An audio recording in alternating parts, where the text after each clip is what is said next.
India's foreign policy has been very central to building of brand Modi. So it's no surprise that it has featured so prominently even in domestic elections, that's the Lok Sabha elections. But how is Prime Minister Modi viewed globally?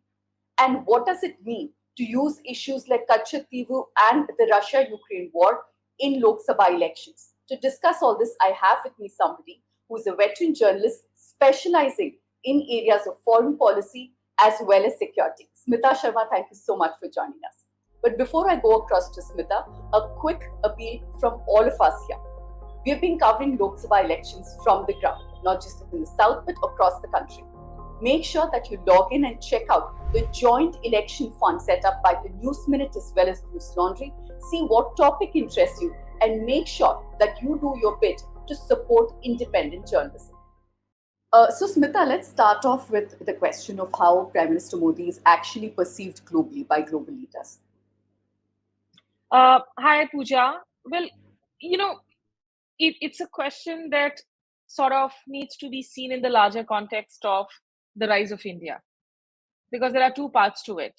One, of course, is Mr. Modi's individual personality himself.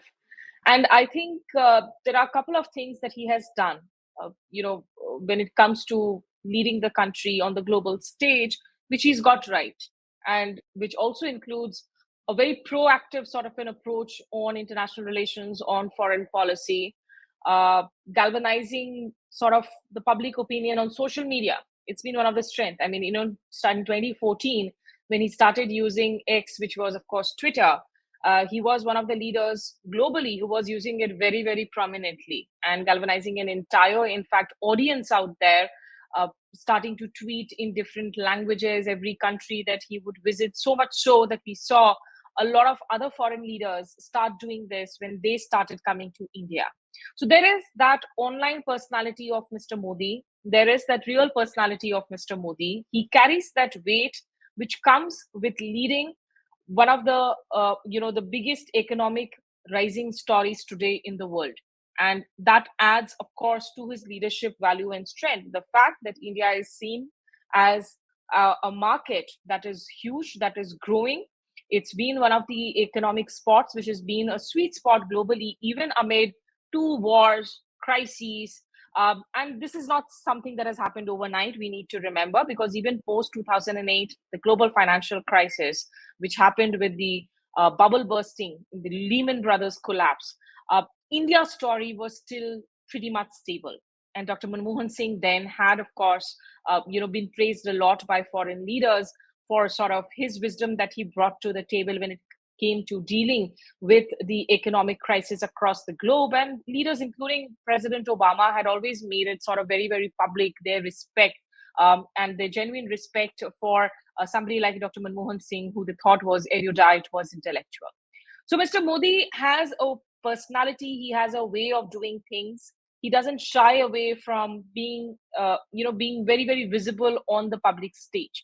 He's somebody who has taken some steps when it comes to, of course, it's not necessarily brought in outcomes, but he did take in some sort of risks when it came to suddenly stopping over, for instance, at Lahore to meet Mr. Nawaz Sharif, or inviting the South Asian leaders for his swearing-in ceremony, for his oath-taking ceremony in 2014 to send out a message, doing those informal summit meetings that he has done with Mr. Xi Jinping, with, or Mr. Putin across, of course, different locations. Now, those are debatable in terms of the outcome, because when you look back, it's not like it's helped ease out the border tensions today that India has with China. Galwan has happened and things have completely changed on the line of actual control, which has become heated up. It was for the first time in many decades that we saw firing happen and that we saw deaths happen in the LAC, which made it a hot potato for us. So we're looking at LOC, which has always been volatile and fragile, and then you have the LAC. So Mr. Modi has put himself out there on the world stage as the leader of a country which he says has its place in the world. It's comparable to the Chinese. Like China, India also today sends out a message to the world that, look, we deserve a place in the world. We deserve a place in the system of multilateral institutions, especially the United Nations Security Council, a reformed Security Council.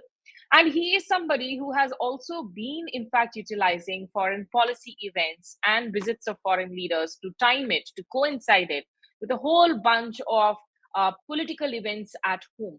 So he has an aura that is unmissable. He is definitely taken in very, very seriously by world leaders, especially as India's stature has grown not just as an economy, but as a very important counterweight to a rising aggressive China. And ever since in 2007-8 post tsunami, when we saw the sort of Asia rebalance happen, and India also looking east, and then the Asia policy becoming the Indo-Pacific policy from the America-led West perspective, India has a lot of value in the global stage today, and Mr. Modi does sort of amplify it and also increase it through his own personality push and his push through his image that he has sort of curated. My next question is about whether we can differentiate how much of this is because of Mr. Modi's personality, how much of it is because of India, the factors that you mentioned, the economy, the fact that it's an important democracy, or is it just a combination of whole host of things and the circumstances, the global circumstances currently? No, it's a combination. Of course, it is not. One would be naive to think that this is only because of Mr. Modi as an individual. Yes, he has a very distinct personality. He has been the real marketing guru. We all know it, right, from his time of becoming the Gujarat chief minister to what he is now. And he has made it a point, perhaps, also coming from a personal point of view, keeping in mind that he was a pariah for the US-led West for many years post the 2002 Gujarat riots. So when he rose to power, and magnificently so, of course, in 2014 with that election number that was overwhelming and overpowering, I think personally for him, it's also was very important for him to be seen that he was a leader who was rubbing shoulder to shoulder with the most powerful leaders in the world. So if you look at his entire team's messaging, it is always about, and sometimes, one sort of thinks that they're overdoing it, that they need not go it to that extent. That even a small handshake with the American president at the sidelines of some multilateral summit is pushed by his team to be seen as something grandiose that has happened. Not everything is grandiose about every handshake, every hug. I mean, the photographs that the Prime Minister's office will put out half the time, they will be very interestingly, angled and projected to show as if Mr. Modi is really leading the pack every time he is in the middle of a multilateral conference or with world leaders. So they will be angled in a way where he'll be seen 2 steps forward, 2 steps ahead of the other pack. And that will be projected, of course, by large sections of media to say, ye dekho, Modi ji ka stature is so large. Modi ji ka stature. But I think it's important for us to sift the optics from the substance.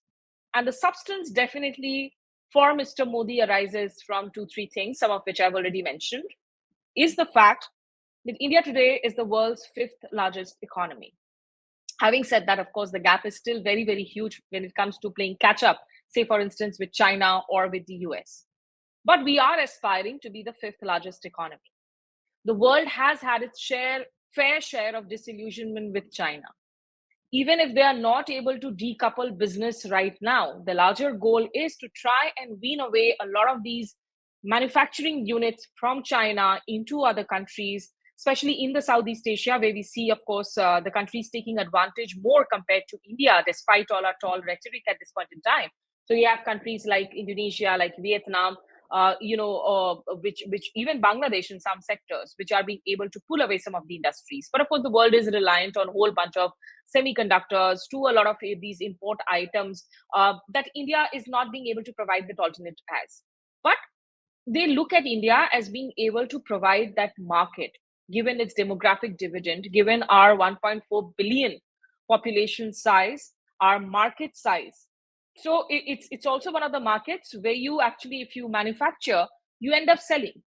It's not just a market where you're only manufacturing and then you have to worry about taking your product somewhere else. So that market size of India also makes it very, very attractive. Then the fact that, of course, India as a counterbalance to China in Asia, and that counterbalancing, we need to remember, also arises from India's traditionally inclusive, pluralist idea of a democracy. Look, I mean, we can all find immense faults with the idea of democracy that is sort of pushed upon others by the West. US itself is facing so many internal contradictions today that shining light is gone. What we saw happen under Trump on 6th of January, the violence at Capitol Hill, what we are seeing today, even as we speak, of the amount of protests that have broken out across American universities, students taking to protests against, of course, what they think is the American backing, American support to the Israeli invasion of Gaza, the Israeli bombing of Gaza, the entire dehumanization of Palestinians, and the way students are being dragged out of college campuses. Most of the big Ivy League campuses today are very, very polarized, vertically split. They've gone into hybrid mode. They're not even being able to do, in fact, physical classes. So US, which keeps on summonizing other democracies about how to handle protests, they have had their fair share of comments when it came to our protests on CAA, on farmers' protests, which of course this government did not take it, take it well, and the government had its absolute strong reservations about it, reacted to. But all said and done, India's alignment policies, going from non-alignment to what we call today as strategic autonomy, to what we call as aligning more on interests. I think over the years, and particularly in the last 10 years, we have seen that now there is a greater dose, of course, of realism. There is a lot of pragmatism too. But it's very transactional. A lot of our foreign policy elements today are becoming transactional. It is debatable whether you can stick to morality in this kind of a fluid world or not.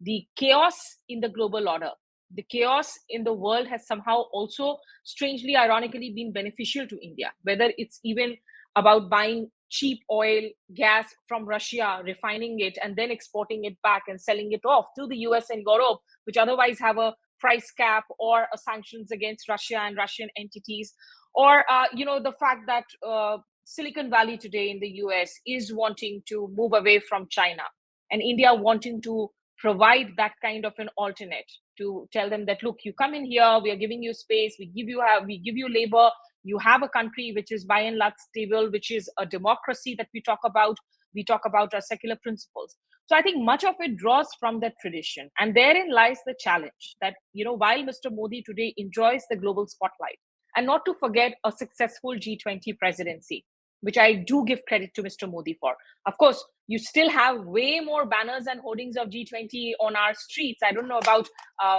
Bangalore or Chennai, but in Delhi, you definitely have way more posters and hoardings than perhaps the current chair of Brazil would be flaunting at the moment on their streets. So G20 presidency also brought India at an important position where we were seen as an important voice of the global South. Now, as a voice of the global South, the fact that India could bring in the African Union into the fold of the G20, it carried an important amount of weight. India is seen as one of those countries which has done traditionally a tightrope walking. So we have had relations with absolute, enemy countries. We've maintained our traditional historic ties with Iran and Israel. We managed to buy our defense equipment from Russia, which still remains our biggest defense suppliers, and yet continue to get in the fifth generation technology now from the United States, getting dual use technology from the United States as the only non-NATO ally, which does carry a certain amount of weight. So these are things that have evolved in Indian foreign policy over decades. It's not just a post-2014 phenomena, and that is what is important for people to remember. So yes, while Mr. Modi brings in his active personality into foreign policy, he also has brought in a certain amount of decision making, which in the earlier days, I think there was a certain reticence about, even with Israel.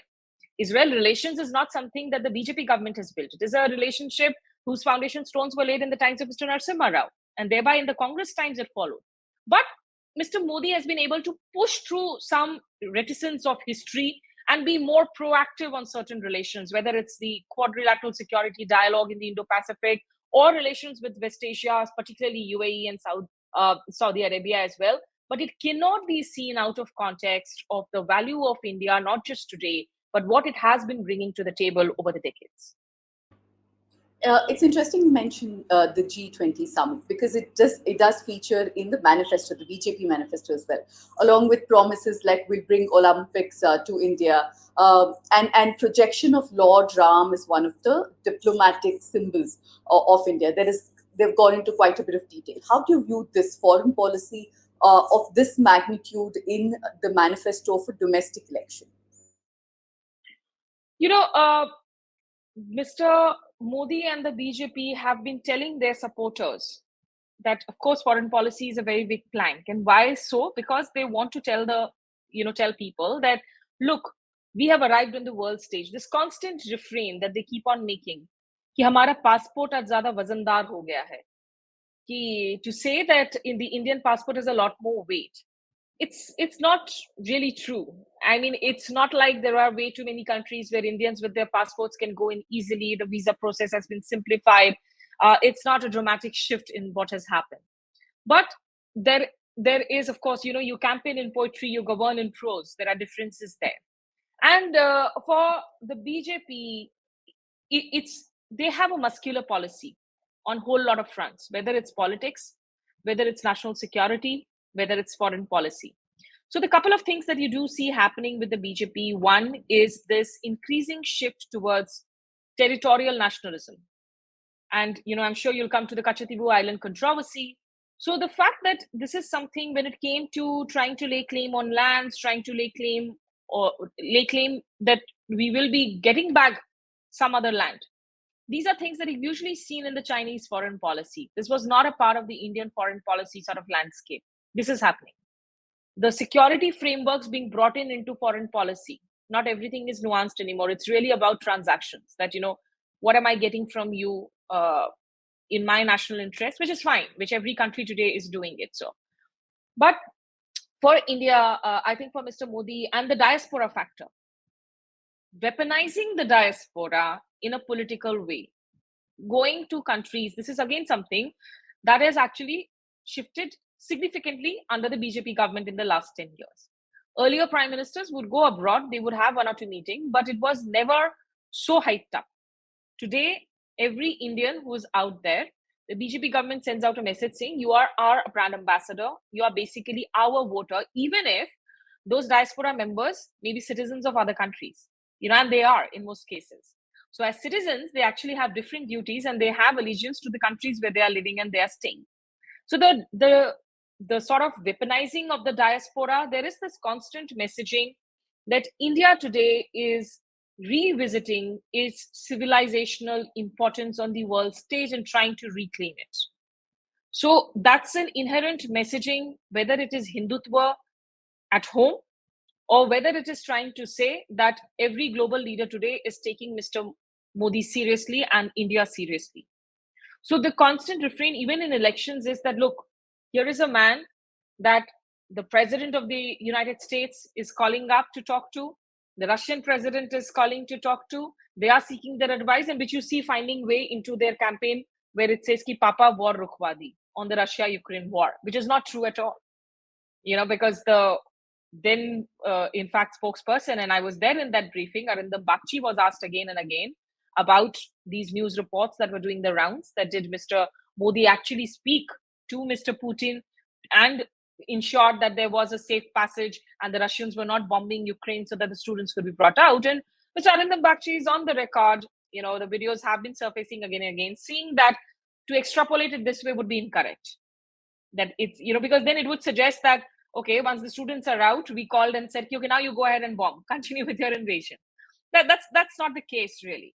But it's a very Chinese thing which is happening. Mr. Xi Jinping, when he talks about the Chinese characteristics, when he has a plan for 2050, when he has a plan for the Communist Party and his legacy, a legacy that has grown in terms of the stature, in terms of the spread of the message more than Chairman Mao Zedong. So with Mr. Modi, a lot of it is about really the Revivalist project. It is really about talking about that civilizationally aspirational India, trying to promote religious tourism as a link that is connecting India, trying to promote Ram as that link that is connecting India to Southeast Asia, to a lot of other histories, which also has its fair share of problems, because I do know that it could, when you try to do your foreign policy on the basis of A, religious conservatism, or B, on the idea that there is this one lord who is superior to the other lords and project it. I mean, it's good for cultural tourism, but if you're making it a part of your national foreign policy overarching umbrella, it will lead to certain friction points with some countries moving on. So you're saying that this increase of Hindutva in foreign policy could very well backfire. Is that a fair summary?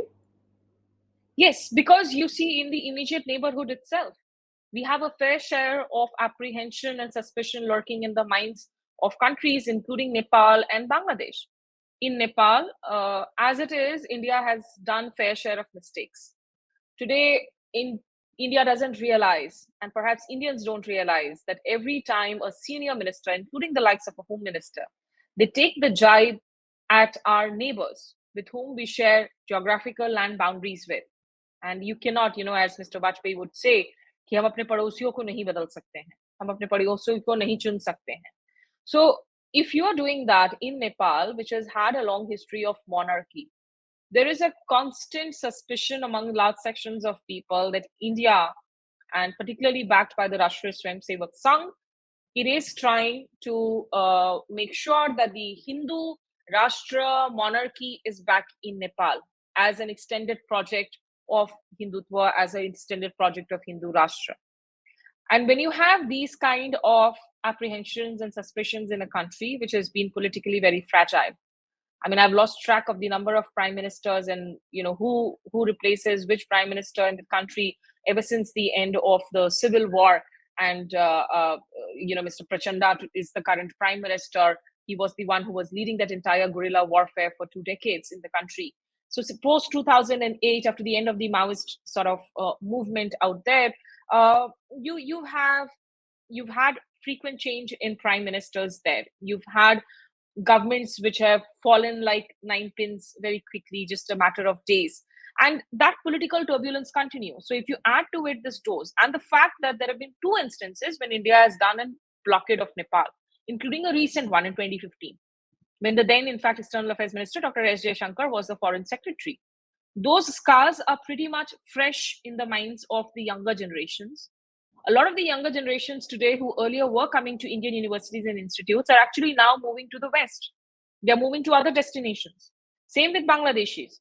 You may call them as termites. You may use absolutely, degrading words, dehumanizing words for your neighbors.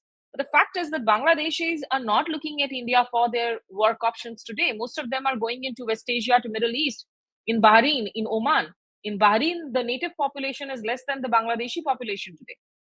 So when you have the younger generations move away from the historical, traditional values that they attach with a bigger country in the neighborhood, it leads to a lesser building of trust, because people-to-people connectivity and trust is an important factor when it comes to confidence building, especially in our region where you have such connected borders with Nepal that you have a free border with. So when you push a Hindutva agenda, which is basically a political, ideological, cultural nationalist project, it's very distinct from Hinduism. When it is compared to Zionism, then it does lead to a whole amount of suspicion constantly, and a neighborhood that is already turbulent. Where in Bangladesh, you've had stable relationship only thanks to Sheikh Hasina being there in power. If a Sheikh Hasina moves out of power, you're again looking at a very difficult situation even in Bangladesh. You already have a difficult situation in Maldives. Myanmar has been conflict-ridden.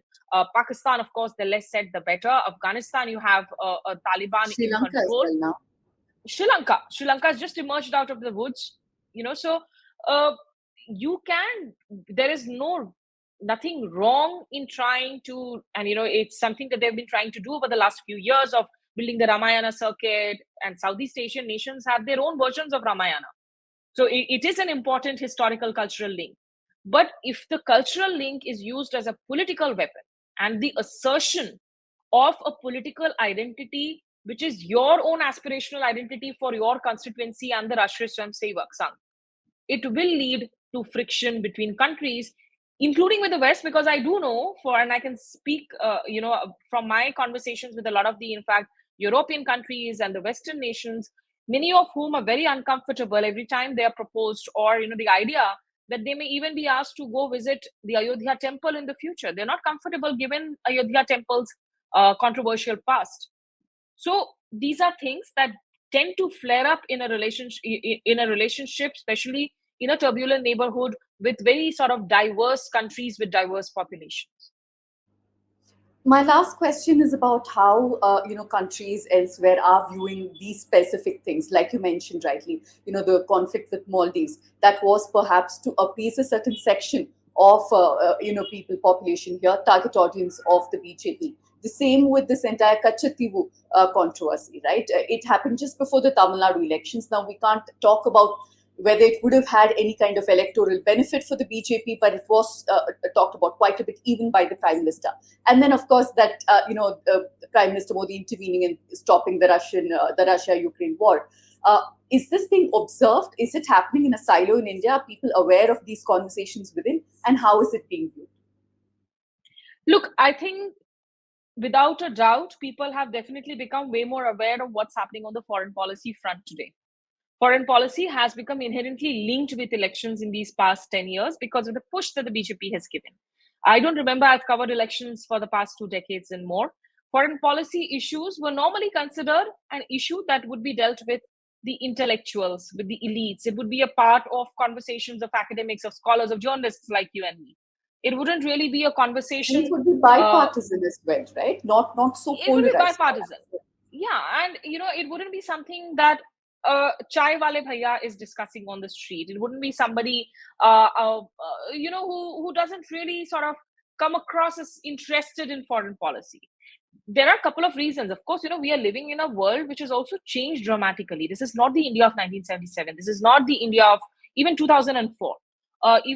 Because we have grown so much more with OTT platforms coming in. I mean, today more and more Indians are aware of what the Koreans eat, of how the Koreans, like to behave when they are in a certain way.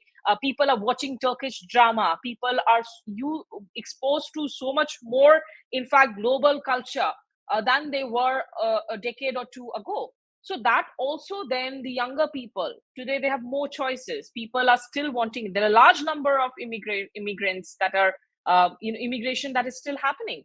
I mean, at the end of the day, there are so many people who are leaving India every day, thousands of people, to try and get in a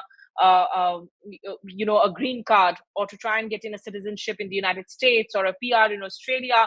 Canada may be some decline, given that Canada's economy itself has been on the swing side, and there are a lot of things that are going wrong internally, not just what is happening with Canada and India.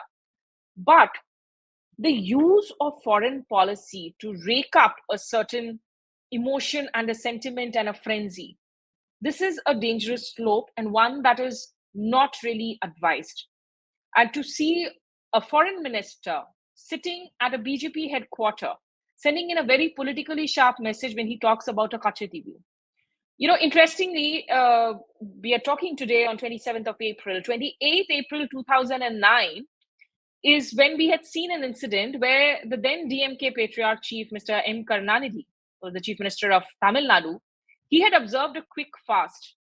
And in fact, people had taken jibes that the fast started even before lunch. The fast started and ended even before lunchtime had come in through, because he did like a 6 hours of fasting. It was the time when there was a civil, Mr. Rajapakse had gone in all full offensive on the Tamil Tigers. The Sri Lankan war was going to come to an end. And there were large scale reports coming in of the kind of inhuman sort of measures that had been taken, and the Tamil minorities being completely run down. So it was timed with the Tamil Nadu Assembly elections. In fact, New Delhi, then Mr. Dr. Manmohan Singh had also rushed in two representatives, Mr. Shiv Shankar Menon, and I think it was the National Security Advisor then. He was also rushed in, Mr. M.K. Narayanan, to Colombo, and Mr. Chidambaram was sent into Tamil Nadu to talk to Mr. Karunanidhi, and Mr. Karunanidhi had said that I'm hoping for some good news, but it hadn't come through, so I'm going in on a fast.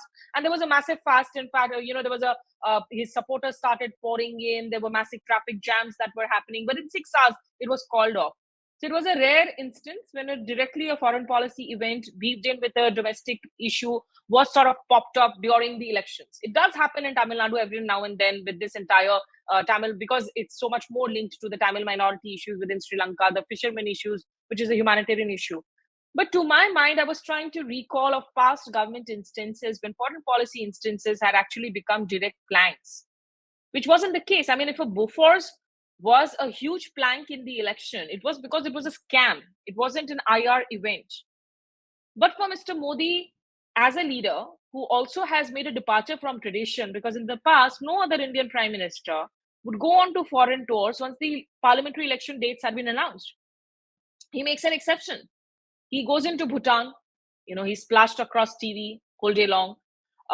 He in 2019 he goes into Bangladesh, and after election dates had been announced, and from there he makes a political message to the Bangladeshi Matwa Muslims. To the Matwa Muslims from Bangladesh, and then raking up Katchatheevu, knowing very well that this is a fragile relationship, and raking up Katchatheevu has no strategic benefit whatsoever. Katchatheevu doesn't hold an important strategic sort of a value for India today, because the other aspects of the relationship with Sri Lanka are way more dominating and way more important today. And at a time when you've had, of course, your fair share of ups and downs with the governments in Colombo, this large Chinese shadow looming large over South Asia, trying to influence all the neighbors through the money that they give in into infrastructure projects, the debt trap issues that these countries face, and India knowing very well that it cannot match a dollar to dollar when it comes to, of course, physically matching the Chinese offerings. India is seen as a safer sort of a bet, though it is seen as, but it cannot really go in there and be a complete alternate in terms of the infrastructure projects against China. There to rake up these issues, it's ill-advised. That too for political gains. I mean, I don't think that they'll gain even 2 extra seats in Tamil Nadu having raked up Katchatheevu. But what does happen is it leaves a bad taste in the mouth, because the Sri Lankans were upset about it. And not just Sri Lankans, even diplomats within India, retired or serving, they were actually taken aback that this matter had been raked up by the government. So to try and project a certain image of India on the Russia-Ukraine war, this war is not at India's doorstep. Dr. Jaishankar is right every time he says that Europe must not think that the world will have to think in its way. India will look out for its interest.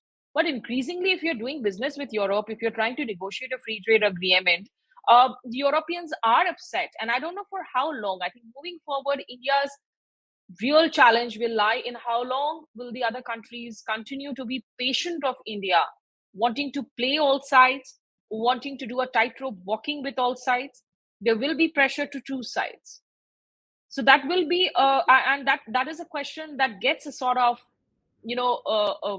it gets more pressing when you have a situation where you're trying to bring up foreign policy issues for domestic interests and domestic value, which is really not advisable if you're considering yourself a mature democracy. And to snap back at others and say that, don't interfere in my matters every time somebody says anything, but then go to a stadium full of diaspora members in the United States and give the slogan, ki ab ki baar Trump sarkar. I mean, if Mr. Biden would be very right if he were to be upset with Mr. Modi for having done this. Because when he did that, he literally went into another country and endorsed a political candidate in the season of elections and told Indians there who are citizens of that country that ab ki baar Trump sarkar, let's have Mr. Trump back in power.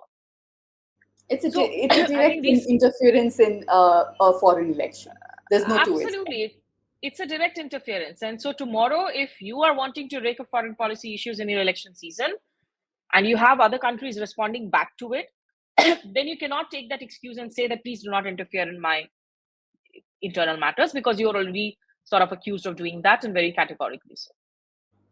If I can quickly take one comment from you before I let you go on Prime Minister Modi accepting an invite by the Italian Prime Minister, invite to visit Italy post-elections. This is almost like assuming and announcing that he'll come back to power. What do you make out of this? It's interesting you bring it up. We were just talking about it with some of our foreign policy, our friends who cover foreign policy today. And the thing is that this invitation till last week, it hadn't happened. It just came in. Now, for Italy, it's not the first time, of course, that India is being invited to a G7 meet. India is, for the last couple of years, of course, post-global financial crisis and all, India has become an invitee to G7. And India is an important player today. They will want India to be in the room. The preparations for these summit meetings, of course, happen in advance. You need certain amount of time. So we are looking at June. And this will be, remember, just soon after the G7 meeting, you have a peace summit coming up in Switzerland on the Ukraine war. it's called the Ukraine Summit, which Switzerland is hosting, and for which we also saw Ukrainian Foreign Minister Mr. Kuleba come to New Delhi recently. He's wanting India to be on the table in the room, knowing India's reservations about it, considering India's traditional ties with Russia. And they would want India to play a role to try and get the Russians onto the room, because otherwise the peace summit will be way less effective unless the Russians also come into the room. So in that context, they would want the Indian Prime Minister to be at G7 and then head out to Switzerland. If not the Indian Prime Minister, at least the Foreign Minister. So they have to send out the invites in advance, which they have done, which is the problem is, what has suddenly taken everyone aback is Miss Meloni coming on the social media platform and making it formal. And thereby, I think the problem is that if Mr. Prime Minister Modi were not to respond, the silence may have been read as India declining the invitation. So Ms. Meloni suddenly announcing this on Twitter, tagging Mr. Modi that we have said, I think that's led to the complication. And obviously, the Prime Minister wouldn't want to stay quiet or reply back saying that, sure, we accept your invitation, and depending on who becomes the Prime Minister, we'll go to G7. I mean, if he's responding, he will obviously try and show it to the world. And he's a man who doesn't lose his moments, lose any chances of trying to project a certain reality or a certain virtual reality as soon as he can. So for the best thing for him to say was that, yes, I'll be there.